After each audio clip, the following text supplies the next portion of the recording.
Okay, I've been doing some tinkering here in the layer, and I think I figured out how to get my Clockwork co-host off of my tablet and onto my PC. So we're going to give it a try, and it's either going to work or it's going to blow up. So fingers crossed.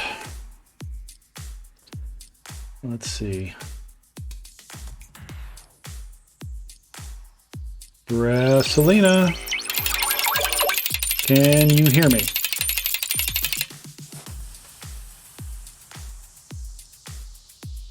How about now? Ready, Largo. Hello, I am Brasilina, Largo's very own bronze tone beauty, co-host, confidant, and keeper of secrets. And now for something completely different, with my polished programs primed to pass the puzzles of Largo's lair. Let's embark on our adventure of action figures, mythology, and everything in between. Shall we start by taking a gander at the gremlins of Guatemalan folklore?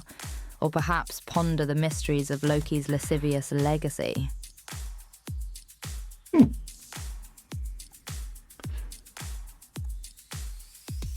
You seem to be quite the master of alliteration, my dear.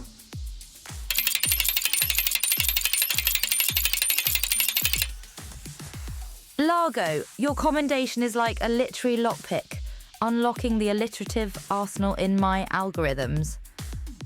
And now, just a sample of my symphonic sass from the cheeky chicanery of cryptozoology to the delicate delirium of dystopic daydreams. I am your ultimate oracle of otherworldly offerings. Shall we dive into the devilish depths of myth, legend, and lore? We should. Let's see, how do I word this? Okay, we're doing a video today on the differences between mythology and folklore. So can you give us a brief description of the differences between the two, please? Mythology often focuses on gods, heroes, and cosmic truths shaping civilizations and cultures. Think Zeus throwing lightning bolts, Thor swinging Mjolnir, and Ra rising each day. Folklore, however, is grounded in the local. These tales often feature supernatural beings but are centered around the lives of regular people, the morals they teach, or simply the joy of storytelling, like the Loch Ness Monster, leprechauns, or the Wendigo. Cool. All right, let's try one more. Okay, one last question, and then we'll get on with the show. What is a Guatemala gremlin?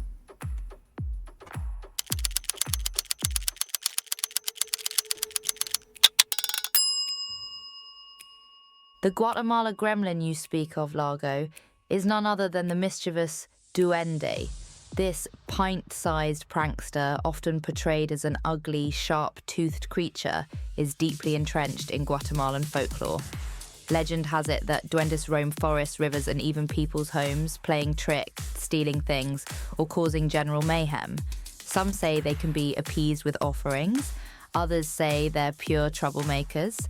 Either way, if you hear laughter in the night, it might not be Santa Claus, but rather the duende causing a ruckus. Good to know. Okay. Thank you for your assistance. Well, as you can see, that's quite a draw on my computer because it kind of messed up my video there for a second. But we'll work the bugs out. In the meantime, let's do this thing.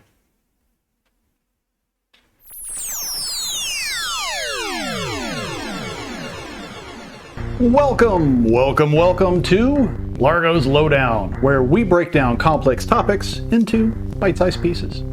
I'm your host, Jim Largo, and today we're diving headfirst into the enchanting worlds of mythology and folklore. These two storytellers have been chatting it up for centuries, passing down tales that shape our cultures. While they might seem to be made from the same secret sauce on the surface, they've got their own unique flavors. So let's dive into the lowdown.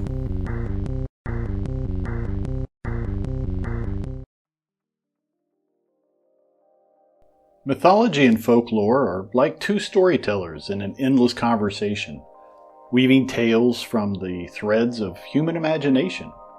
They pass through generations like glowing embers, reignited with every telling. While they may seem similar, each brings its own spark. Mythology, with its timeless grandeur, and folklore, with its earthy charm. Unlocking their differences reveals the intricate tapestry of cultural stories that shape us. Have you ever wondered how these ancient narratives whisper into our modern lives? First up, mythology. Imagine a celestial play where gods, heroes, and supernatural beings take center stage.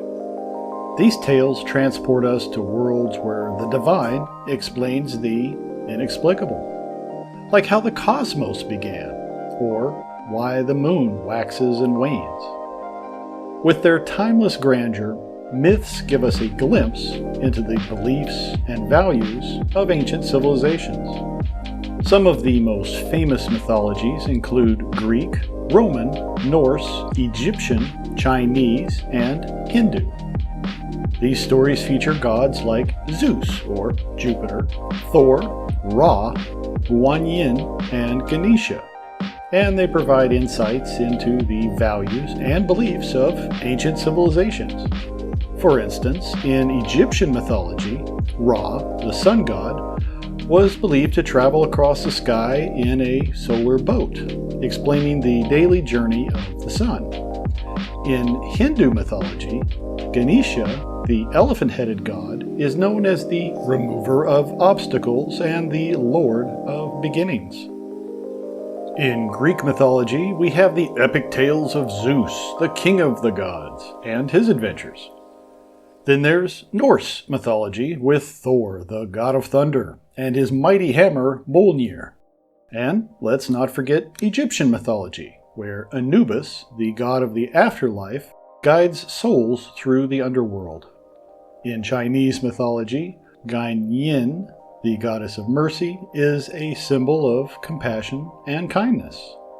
These stories aren't just entertaining, they helped ancient people make sense of their world. For example, the moon's phases were explained through various myths, like the Greek goddess Selene or the Norse god Mani, who were believed to guide the moon across the night sky. Mythology is like a treasure chest of epic tales that explain natural wonders and the origins of societies. Now let's talk about folklore. Folklore is the heartbeat of community storytelling, celebrating the ingenuity of everyday people. From folk tales and legends to proverbs and rituals, these stories reflect the hopes, fears, and humor of diverse cultures. While usually grounded in ordinary life, folklore often adds a dash of magic to reveal universal truths in a relatable, down-to-earth way. Folklore encompasses the traditional beliefs, customs, and stories of a community, passed down through generations. It includes not just fairy tales, but also songs, dances, and even superstitions. Folklore reflects the cultural identity of a community. It's a living tradition that evolves over time. Think about the tales of Anansi, the trickster spider from African folklore, or the Brothers Grimm stories like Hansel and Gretel. These stories aren't just entertainment, they teach us lessons and preserve cultural heritage. Folklore is all about the wisdom and creativity of ordinary people. So, what are the key differences? Mythology tends to focus on the divine and the extraordinary, often explaining the workings of the universe. Folklore, while it can include myths, is broader and more concerned with the cultural practices and stories of ordinary people. Mythology is all about the big questions. How was the world created? Why does the moon do what it does? What happens after we die? Folklore, on the other hand, deals with more everyday concerns. How do we live together? What values should we uphold? How do we make sense out of our experiences? Both are essential parts of our cultural heritage, but they serve different purposes. So, myths are stories about gods, heroes, and other supernatural beings. Okay, that checks out. Folklore is more about regular people and everyday occurrences. But what about the stories that blur the line? Take King Arthur, for example. Might have been based on a real guy, but he's a legendary figure. So is he myth or is he lore? I'm not sure. Let's check with Brasilina, see what she has to say about it.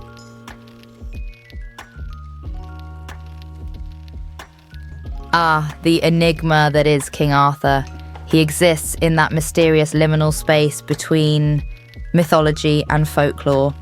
He's not quite a deity like Zeus or Thor, but also more than just an ordinary human being. And his fabled sword Excalibur walks a similar line, not quite as magical as Thor's hammer, but not just a fancy named sword either. In some ways, King Arthur can be seen as a hero king who embodies the ideals of his culture. King Arthur falls into the category of legend. He's neither myth nor folklore, but an amalgamation of both. Legends are those stories that start with a kernel of truth, an ordinary human like King Arthur, but grow into larger-than-life narratives through embellishment and the passage of time. Legends often carry a message or moral, and in King Arthur's case, perhaps it's about chivalry, honour, and the responsibilities of leadership. All right, let's talk about where mythology and folklore intertwine. These two storytellers often meet and mingle, creating dazzling hybrids of grand and humble storytelling. Folk tales frequently borrow mythological elements, heroes wielding magical items or battling divine creatures. Meanwhile, myths often preserve folklore's local color, showcasing community rituals and beliefs. Themes like the hero's journey or epic battles against evil resonate across both realms, connecting us through shared narratives. King Arthur is a perfect blend of myth and folklore.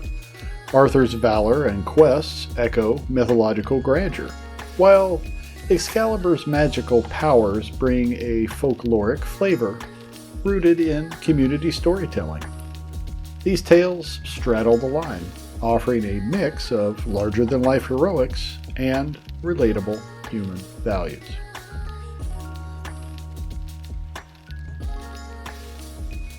And that is the lowdown on mythology and folklore. If you're hungry for more, check out the links in the description below to do a deeper dive into the sources we used to make this episode. Whether you're exploring the epic tales of ancient gods or the charming stories of everyday heroes, these narratives offer a rich tapestry of human experience. So, dive in. But wait, there's more. In future episodes of Largo's Lowdown, we'll take deeper dives into how mythology and folklore continue to influence modern culture. Are the writers of comic books, fantasy, and science fiction novels creating new mythologies? How has social media changed folklore? Stay tuned to find out. On a serious note, next time we're going to be tackling a sensitive and complex dilemma. Recent allegations against Neil Gaiman have made me question how we reconcile artistic genius with personal misconduct. It's an age-old question. Should we separate the art from the artist? It's going to be an interesting discussion, and I hope you join us. Before you go, we'd love to hear from you. Drop a comment and share your favorite myth or folktale with us. Don't forget, the thing. Hit the like button, share the love, and subscribe if you haven't already to see more adventures on Largo's Lair. If you enjoy what we're doing here and you'd like to support us, consider buying me a coffee on my coffee thing. Link will be here. Thanks for hanging out, and remember, stay curious, keep exploring, and keep those storytelling vibes alive. We'll see you soon.